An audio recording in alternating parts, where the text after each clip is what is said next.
Hello everyone, welcome to my channel. आज friends हम बात करेंगे कि ऑटिज़म हो या एडीएचडी हो, उसकी थेरेपी हर पेरेंट को कैसे चूज़ करनी चाहिए, किस बेसिस पे थेरेपी चूज़ करनी चाहिए, और मैं आपको ये भी बताऊंगी कि कौन कौन सी गलतियाँ हमसे हो रही हैं थेरेपीज़ चूज़ करने में। ठीक है, थेरेपी चूज़ करने का मतलब ये नहीं है कि कौन सा थेरेपी सेंटर। ठीक है, I am focusing on the therapies. ठीक है, विच टाइप ऑफ थेरेपी। ठीक है, कौन कौन सी थेरेपीज़ हमें करनी चाहिए चूज़, और कौन कौन सी गलतियां हमसे हो रही हैं जिसकी वजह से जो बच्चों की रिकवरी है वो अफेक्ट हो रही है।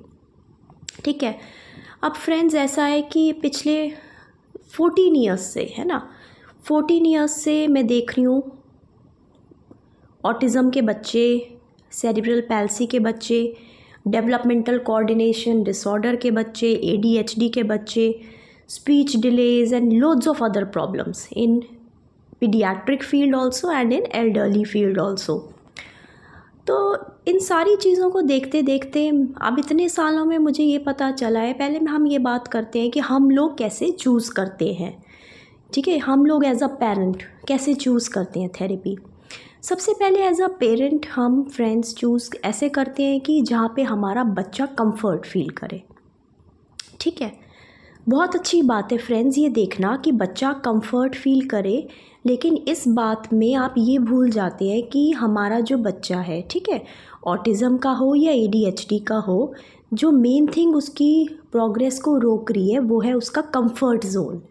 ठीक है, ये जो बच्चे होते हैं, चाहे अब आपने इनको मोबाइल दिया है, स्क्रीन्स दी हैं, टेलीविज़न दिया है, ठीक है, किसी भी चीज़ ने इनका जो ट्रिगर किया है उससे क्या हो गया, इनके माइंड में कंफर्ट जोन बन गया है, वन वे कम्युनिकेशन का जोन बन गया है। ठीक है, तो इसकी वजह से इन्हें कंफर्ट जोन में रहना ही पसंद होता है।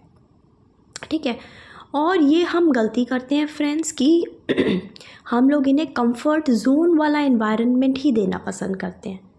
ठीक है, बहुत सारे ऐसे पेरेंट्स होते हैं जो ये नहीं सोचते कि कहीं जो हमारा थेरेपी सेंटर है, अगर उसमें बच्चा बहुत ज़्यादा कंफर्ट फील कर रहा है, ठीक है, बहुत ज़्यादा हैप्पी है, तो कहीं वो थेरेपी की जगह कोई प्ले जोन तो नहीं बन गया है। ठीक है, इसका जो गोल है, जो मेरा मतलब है ये बात करने का, ये है कि फ्रेंड्स हमें कंफर्ट जोन बच्चे की ब्रेक करनी है। कई बार ऐसा होता है कंफर्ट जोन में जो थेरेपीज़ होती हैं, या जो थेरेपीज़ बच्चे को ऑलरेडी आती हैं, या बच्चे की फेवरेट थेरेपीज़ होती हैं, या जो उसमें उसको समझ आ चुकी होती हैं, वही बहुत टाइम तक अगर चलती रहती है तो एक प्लेट्यू फेज़ आ जाता है। प्लेट्यू फेज़ का मतलब है कि रिकवरी वहाँ जाके रुक जाएगी, वहाँ से आगे नहीं बढ़ेगी। ठीक है, फिर चाहे वो रिकवरी आई कांटेक्ट की हो, अंडरस्टैंडिंग की हो, हाइपर एक्टिविटी की हो, स्पीच की हो, लैंग्वेज की हो, एंगर की हो, कोई भी सिम्टम हो, अगर उसका प्लेट्यू फेज़ या अडेप्टेशन फेज़ आ गया, it means the recovery will stop at that point, और वो वहाँ पे फुल स्टॉप हो जाएगी, आगे नहीं बढ़ेगी। तो ये कोशिश हमें करना है फ्रेंड्स कि जो भी हम चीज़ कराएं वो चेंज होती रहे। ठीक है, बच्चे को वो सारी चीज़ें करानी है जो बच्चे को नीड है। ठीक है फ्रेंड्स, क्या होता है कि मैं ना हर बच्चे को नॉर्मल बच्चे की तरह देखती हूँ पहले तो। ठीक है, मेरा क्राइटेरिया थोड़ा सा अलग है। ठीक है, मैं हर एक उस बच्चे को, जब तक मेरा 100% नहीं मैं उसको दे देती, ठीक है, उस दिन तक मैं हर एक बच्चे को एज अ नॉर्मल चाइल्ड देखती हूँ। ठीक है, और मेरे मुंह से यही निकलता है कि बच्चा ठीक हो जाएगा, जब तक मैं अपना 100% नहीं लगा देती।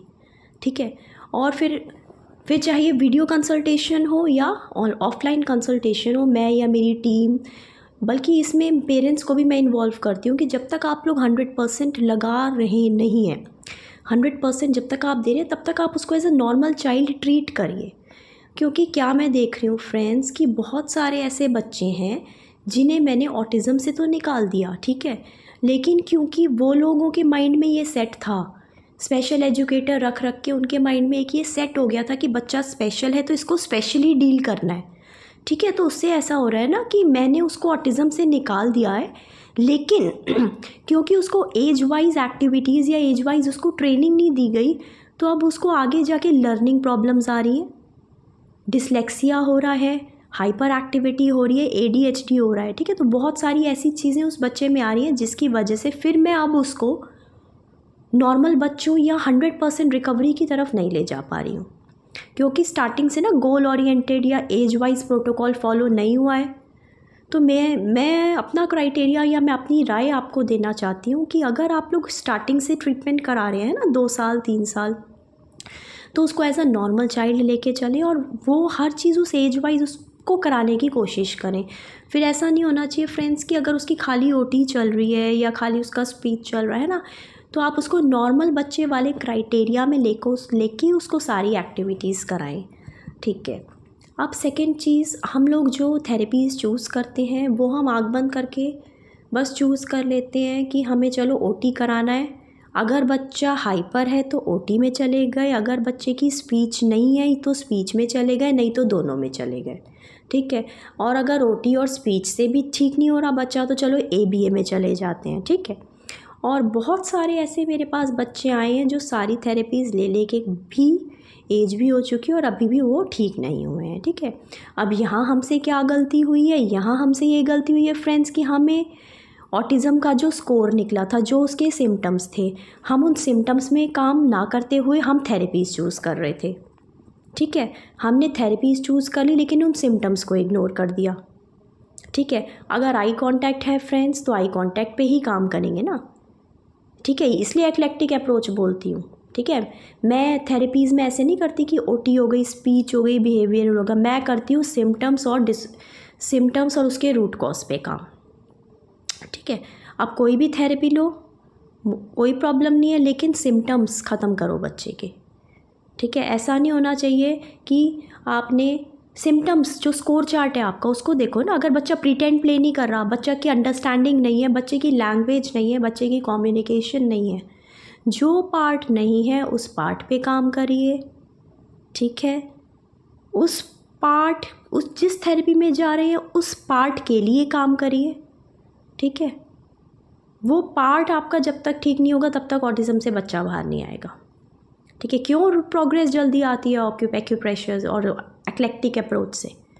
क्योंकि हम एक तो रूट कॉज और सिम्टम्स पे काम करते हैं। स्कोर चार्ट मैंने आज फर्स्ट डे बच्चे को ऑटिज़म का निकाल लिया, ADHD का निकाल लिया, ठीक है। अब चाहे मैं कोई भी थेरेपी दूँ, जितनी थेरेपीज़ हैं आप लोगों को पता है, उसमें से कोई भी थेरेपी दूँ, मैं तो सिम्टम्स ख़त्म करूँगी बच्चे के। अगर आई कांटेक्ट है, अगर कॉर्नर विजन है, अगर प्रीटेंड प्ले नहीं है बच्चे में, अगर अंडरस्टैंडिंग नहीं है, अगर आइडेंटिफिकेशन नहीं है, I will work only on the symptom and the cause.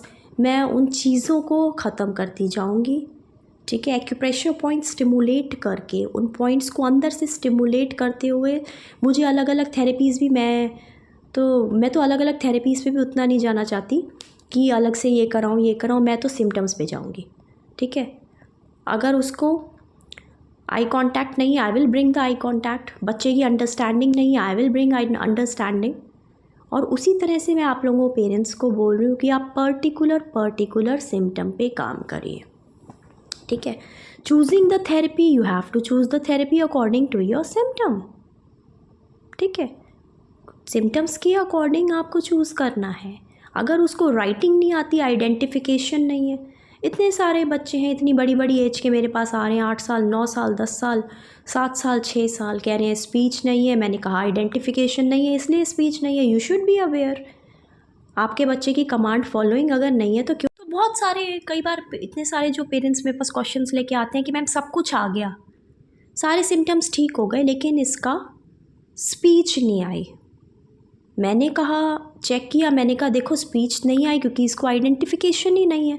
He is not following my command. अब उसको कमांड फॉलोइंग मैं नहीं कहूँगी कि वो वॉशरूम चला जाता है या फिर आप अपनी चीज़ों को इंडिकेट करता है। नो, कमांड फॉलोइंग ये चीज़ उसको देकर आओ, ये बुक इस रूम में रख कर आओ, 3 फ्रूट्स के नाम मुझको बताओ, 5 फ्रूट्स के नाम मुझे एब्रप्टली बताओ, मुझे स्कूल से आकर क्या किया बताओ, सुबह ब्रेकफास्ट में क्या खाया था बताओ। सो स्टेप बाय स्टेप, आप जब तक इन स्टेप्स को आप नहीं समझेंगे कि रिकवरी के स्टेप्स कैसे हमें आगे बढ़ना है, तब तक आपकी रिकवरी नहीं आएगी। ठीक है। So work accordingly, work goal orientedly, work step by step and work on all. एक और चीज़ आप लोगों से शेयर करूँगी कि कई बार पेशेंट्स और पेरेंट्स के मन में क्वेश्चनिंग होती है बहुत सारी कि मैम चलो आपसे मुझसे प्रोटोकॉल पूरा ले लिया, उसके बाद मैम क्या हम ये दवाई या टॉनिक दें, हम ये कांच की बॉटल का पानी दें, हम ये लिवेंडर ऑयल थेरेपी करें? देखो फ्रेंड्स, एक्लेक्टिक अप्रोच का मतलब ही ये है, होलिस्टिक थेरेपी, ठीक है, कि हम सारी चीज़ों पे काम करेंगे, सप्लीमेंट भी देंगे, प्रेशर पॉइंट भी करेंगे, कलर थेरेपी करेंगे, तो उसमें कोई डाउट करने की बात ही नहीं है। Eclectic approach holistic therapy will work on all the points so that your child reaches to full recovery, ठीक है। तो मैंने ये बताया। अब बच्चे की अगर स्पीच आ गई है ना, तो स्पीच आ गई है तो फिर आप direct you will go for the language and the communication therapy, ठीक है। और कौन कौन सी ऐसे इंडिकेशंस हैं जो आपको समझ जाने चाहिए कि बच्चे की स्पीच डिले होगी या फिर एप्रेक्सिया है, ठीक है। ये मैं आपको नेक्स्ट वीडियो में बताती हूँ कि कैसे आप लोग समझ सकते हैं कि बच्चे का रेड फ्लैग है कि बच्चे की स्पीच डिले होने वाली है, तो होलिस्टिक थेरेपी अपनाएं, ठीक है। तब तक आप ये ध्यान रखिए कि थेरेपी कौन सी चूज़ करनी है, किस बेसिस पे चूज़ करनी है, ठीक है। ये ज़रूरी नहीं है पेशेंट को हमेशा हर चीज़ में कंफर्ट जोन दो। सेकेंडली, पेशेंट, ये जो जितने भी बच्चे होते हैं इनकी फिक्सेशन लेवल बहुत ज़्यादा होती है। जिस तरह राइम्स फिक्स हो जाती हैं, वो राइम्स ही गुनगुनाते रहते हैं, उसी तरह अगर आप कंफर्ट जोन वाली एक्टिविटीज़ ही कराएंगे तो वो फिक्सेट हो जाएंगे, उसके बाद न्यू एक्टिविटीज़ करने में फिर से उन्हें प्रॉब्लम होगी। इसलिए सारी ऐसी चीज़ें कराइए जो बच्चों को पसंद नहीं हैं और जो बच्चों की रिकवरी के लिए ज़्यादा ज़रूरी है, जिससे रिकवरी बहुत ही जल्दी आ जाए। Hope you like my video. Stay safe and always work goal oriented and eclectically so that full benefit will be yours and your child recovers faster.